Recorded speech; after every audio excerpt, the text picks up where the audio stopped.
And I ask you a last question. What was your most memorable experience from that week of protest? My most memorable experience was talking to a young student who was in there, who was really concerned. She was undocumented. We had, interestingly enough, an undocumented student from way back then who was very concerned about her status and the fact that she was there. And so that's one of my very memorable conversations. Another very memorable conversation was just talking to the group and saying to them, you've achieved your goals. You can go back to school now and go to your classes. And the look on their faces, the look of, oh wow, we've done it. We've actually reached our goal. That was spectacular. Because the students were all thankful. They were all, oh, thank you so much. And they had done all this work. They had sacrificed so much. Because they, you know, some of them didn't go to class. And, you know, they had worked very hard to make sure that students would not be suspended. Because that's important. Yeah. Because you could be suspended for taking over a building. But it didn't happen. And I think the students were very happy about that. My most memorable experience is that last day when they all decided that it was time to go home now. And they all felt really good about it, and they were chanting as they left. And they were chanting and clapping and cheering as they walked out of the building.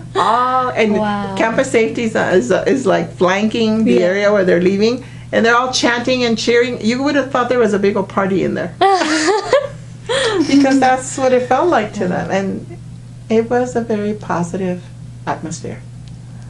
And so that's kind of my impression of it. Thought the students did a great job. Really, really good job. Was very proud of them. So and to live really through that, that's amazing. Oh yeah.